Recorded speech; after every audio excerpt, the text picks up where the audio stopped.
I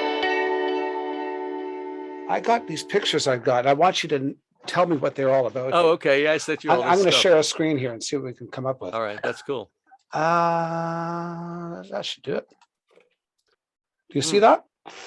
That was my interview with Paul McCartney in Tampa. And that's the one you're showing, right? Paul McCartney. That's right. So I'll tell you a story about that Zephyr Hills water bottle. He came in with it because he had just done a sound check and he's all sweaty. And I was sweaty underneath that shirt, believe it or not. I had to run it back to my car and everything. That bottle had about an inch of water in it. So we finished the interview. Everybody leaves. The photographer leaves. The videographer leaves. Paul's publicist leaves. Paul leaves. I'm alone in that room. I'm standing there like nobody even like barely said goodbye. And I go, wow, this is like weird. I had him sign. I brought 2 books of photos that he or Linda had taken. And I honestly auctioned them for charity and I donated them to the Red Cross. And I grabbed that with Zephyr Hills bottle. I said, well, what the heck? I'll just take it. I threw it in my bag. And I have a friend of mine who's actually on Sirius XM Beatles channel. His name is Tom Frangione. And he's a good friend of mine. And I said, this will be right up his alley. So I told him what I had. He goes, I have to have it. It's got Paul's DNA on it. So I gave it to him. And the last time I was at his house in New Jersey, he had a thing on the wall that you would put like a trophy. And he had underneath it, it had like, he had this picture, this exact picture. And he had the bottle. And I'm sure the water's gone by now. But that's funny that he probably still has it on in his wall in his house. Isn't that funny, eh? Same day. Yeah. You can see I'm sweaty. Because I was so hot and it was September and it was really hot. It was like we were wearing a black shirt. Good thing I wore a shirt under because my shirt would have been soaking wet. Right. Same thing. The photographer was Bill. I'm trying to remember his last name. He was Paul's photographer for the tour. And he actually took he sent me 4 photos. He was kind enough to do it because there's no way I would have had a photo. I don't think I even had a phone. I did have a phone because I had to call the guy to tell him I was almost there. But it was a flip phone, There were not the way it is now. Yeah. That is Peter Asher at the. I know. I just talked with Peter Asher actually. Oh yeah, he's the coolest guy. He's great to talk to. Yeah, he's wonderful. I had a little faux pas with him because I wasn't using all my brain cells. I did a show on Linda McCartney back in April, and I was asking various people on the cruise, like listeners, what Linda meant to Paul and what she meant to the Beatles and what she meant to fans, because she got a lot of criticism in the beginning of Wings days. Mm-hmm. And I asked Peter, without remembering that Jane Asher is his sister. Right. I thought he would give me a great story. I said, hey, I'm doing a special on Linda McCartney. I was wondering if you would comment on her, say something, nice about it. He goes, I can't do that. Our family, we weren't in that camp. We were not. And I realized, oh my God, I can't believe I asked you that with your sister. And I'm sure he didn't take offense though. Yeah, he was pretty cool because I work with him on all these. He's a really very, very smart, knowledgeable guy. Yeah. That's the question I was going to ask you is how did you get involved with the cruises and what is your entire involvement? When I was working at the oldie station before they were sold and cleaned house around 2015, because I guess I lost that gig right at the end of 15. They fired everybody. The guy from Time Life Music, Alan Rubens, actually wanted to buy advertising on our radio station for the Flower Power Cruise. They were just going to start it. This isn't the first one, but it was going to start. And so the sales rep who took his advertising really came to me and said, I'm going to give you this guy your number because maybe there's something you guys can do together. I know you have a Beatles show. I mean, she didn't have to do that. If she hadn't done that, I never would have met Alan Rubens. So he called me up and he said, well, what can you do on the ship? And I said, knowing that I did stand up, and I said, well, I could do Q&As. I could put different artists together and interview them I play all this music. I've been playing it on the oldie station for 30 years. I didn't know the year that Itsy Bitsy Teeny Weeny came out, but I knew the song. I said, I can do something, introduce acts. I can help out. So he invited me on the first one, and I brought a buddy of mine because my wife was working in theater. So I didn't really have a lot to do. They were kind of trying me out, and they had me host a couple of things. And I hosted the kickoff sail away party by playing clips of all the artists that were going to be on that week. And he pulled me aside at that moment. He says, that's exactly what I want. We're going to sign you to a real deal. So I'm considered the music host. So I do the Q&As, and it's in my contract that there has to be like at least 3, maybe 4 Q&As, because they really like them, and I really like doing them. They're really hard because I do a lot of research and work to get them to work, and I really only plan for like the first 15 minutes of the Q&A, knowing that something's going to happen. You know what I mean? I can't, there are people that plan 20 questions and they don't get to answer the one that they should have answered, asked 10 minutes in, where the guy said, "Oh yeah, I once fell off a dump truck," and the guy's not paying attention, so he goes to the next question. But you have to really. So I'm the music host, and I which cruises are you the music host to? Because there's a few of them. I started on the Flower Power, and then they were going to do a 70s rock and romance, and I said to Alan, I graduated high school in 1976. Nobody knows that music better than me, and I played it on the radio for 30 years. So they put me on the 70s rock and romance cruise. And then I said to my wife, I got to get like more cruises. If I could get like 5 cruises, I could quit my morning radio job for NPR down here and, just do the cruises. And so I said to Alan, I could do the disco cruise. I graduated in 76. Disco music was certainly is humongous then. And I know all the songs. I could sing the lyrics to every song because I was in high school. So they put me on the disco cruise, and I'm doing the host there. And then on this last time, we were doing Flower Power.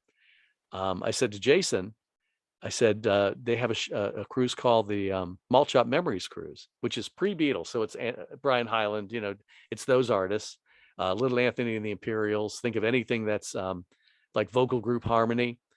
They push it a little bit. They've had Smokey Robinson on, but certainly you got the Miracles and Ooh Baby and all that stuff. So I said to Jason, I said, do you think you need any help? Because I do a lot of hosting, because there's 5 stages on the cruises, and we have a new philosophy that there has to be somebody introing everybody.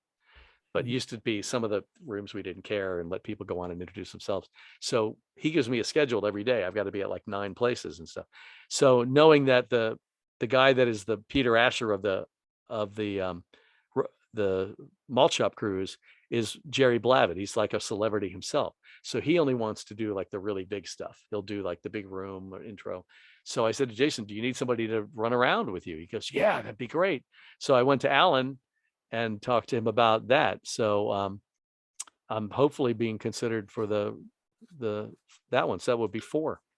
Well, the one that I met you on with my wife Kelly was the Rock and Romance cruise. Sure, right? Yeah, because that's where Randy was on. Yeah, for sure. Yeah, and we've also done the other one. There's another rock cruise that we do. It might be another brand. It might be another company. It could be. Because it's Star Vista. I would never do another company as long as they're in business. So I think Star Vista. I'm not sure how the other one runs, but Star Vista seems to run really well. I think they take care of the people. I mean, they take care of me really well. Well, we had no complaints. Yeah. That was nice. Okay. And this is one of your panels. That was a panel. Okay, I can see who's in there. There's me on the right. There's Stephen Bishop, and let's see. Then you got the 2 guys from America. Yeah. Then you've got the band. The rest of the band are from Jefferson Starship. Correct. I'm pretty sure. Yeah. I remember that. Yeah. I don't remember what the topic was, but we were. Stephen Bishop was so funny. I got him to talk about something. I said, he mentioned something about television. I said, well, what do you watch on TV? Because I watch a lot of television. I said, well, what would you watch, like that reality show where people are naked or something? He goes, Naked and Afraid. I love that show. It's my favorite show. There, you got it. He stood up. He started talking about it. Naked and Afraid. I couldn't remember the name of it. I just was trying to be funny. So he was great. He was really great. And then the guys from America. Well, this is the cruise that I met you on. Okay. Because, so, yeah, right. Because Jerry and Dewey have become friends of mine, sort of, good acquaintances, let's put it that way, over the years, because we did a tour of New Zealand together and stuff. They actually got me up to play Horse with No Name cool. on that cruise. But I remember Stephen Bishop, there was that big wedding on that cruise, remember? Right, there was. Was he officiating it or something? He was. Are you talking about he where sang, but he was one of the guests of honor at this wedding, and it they was got in front of all the people. Ambrosia. It was Joe from Ambrosia. Correct. That's it. And his wife is in the band, or she's the manager or something. Yeah, they got married. I actually didn't go to that. I was so tired. I went back to my room, and I was like sunburnt and tired. but yeah, I heard that a lot of the artists went and did little songs for them. Yeah, And it was pretty incredible. yeah, and Stephen did too. And Joe, the guy that got married, was saying that it was like the most memorable thing ever he could ever think of. There you go. That's a little thing. A friend of mine is, if you ever need anybody that does this type of work, his name is, I'm bad with names today, but he's a dear friend of mine, and he does all kind of graphics work, and he's unbelievable. And so he put me, I'm there mixing the Revolver album with the boys, as you can tell. Okay, here we got, this might be the same cruise I was on, but it might have been the second half, because I left. That's right. The first half. Yeah, we have Graham Edge. Is it from Moody Blues, right? Is it Graham? Yeah. Yeah. Graham Lodge. Yeah, Lodge. Yeah, John Lodge. John Lodge. Sorry. Yeah. The guitar player from the Eagles. Yeah, that's how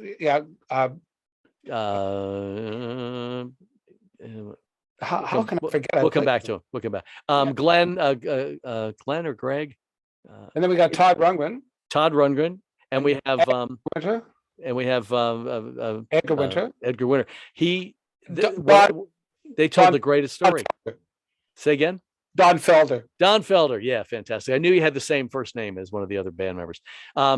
They told the greatest story. Somehow, and I always tell the bands, I said, you don't have to talk to me. I'd love it when you talk to the other artists. And so Todd Rundgren got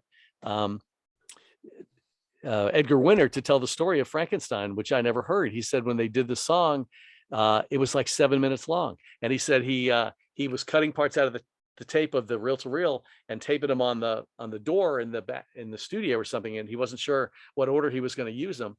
And somebody came in and they said something like, "What's that, Frankenstein?" or whatever like that.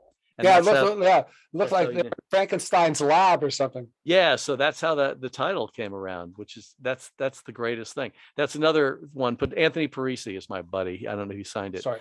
Parisi did that for me. So that was the studio I worked in that I produced that montage you heard of the beautiful day and stuff. And then I took him and he put the lettering over it. And I actually have these cards made that I give out to people. And on the back, it explains the Beatle Brunch Club and that kind of thing. So, and I have another one that has a newer picture of me, not as young. That I just made last week. This guy wanted me to run a banner ad in his internet newsletter for radio. So I threw that together. It took me about 2 or 3 hours to make it on a website where you can make free banners. And I had that picture of Paul listening to a radio. I had this one of John trying to listen to a record. And then I have a banner ad that I used to run on my website. I just reduced it and I just figured it out, and I put the website on there and, that kind of thing. Because cities that don't run the show, people can be members of the club and they can hear the show on demand a day early. Well, that's great. So does it always run Sundays? I know it used to run Sunday mornings over here. Yeah, it does, but it's really up to the station, because I have a station that is going to run it up beginning Saturdays on the 21st. They're going to start it. They're going to run it Saturday morning. This is this room, and that screen that you're seeing is my Pro Tools. To the right on that white is my control surface, my Huey. Right. This is my clock that you're seeing there that I had. And there was no internet then, because there's no website on the clock that has the Beatle Brunch website. So that's the studio. That was probably, I don't know, a long time ago. Well, there probably was a website. Maybe we just didn't put it on the clock, but that was probably 15 years ago, easily. That's the same shot. Same shot, yeah, right. Selfie. Don Felder was doing a selfie, right? Yeah, yeah. And there's that picture, but without the guy's graphics under it. Oh, sorry, my mistake. There we go. That one there, yeah, same. That's the same. That was my console at work at the radio station, and you can see I have that Beatle art. Those 3 pictures that are on the left. Yeah. The top 2 I think are done by Shannon. She's the artist. That's what you were talking about. Okay. Yeah. And all the way on the right is I think it was for the Beatles anthology or something, a poster that they sent me and I framed. And then I can't really tell what's the one off my shoulder, what that is. That might be a picture of John playing guitar or something like that. Yeah, it looks like it might be John. It's hard to say. See if I can, maybe I can. Yeah, you might be able to. Maybe I can bring it in. Yeah, it's John, and he's got his glasses on and he's playing it as there's like an amp. He must be playing his guitar. Well, it looks like it might be a tape recorder. I don't know. It's hard to say. Yeah, I'm not sure. And our last picture is this one here. And now, again, Anthony Parisi put me in the Beatles, and I'm there on the right, bottom right. That's And great. there's another one of those where I'm on where John is, and it's got a different graphic, and we're all pretty serious. But that one, I was smiling. I mean, I didn't do it specifically for that card. Yeah. It was a picture that they found of me, and we thought, and I guess Parisi may have made my hair look more like the Beatles or something like Yeah. that. Well, had you known, it would have been perfect. I know. It's crazy, right? That's great.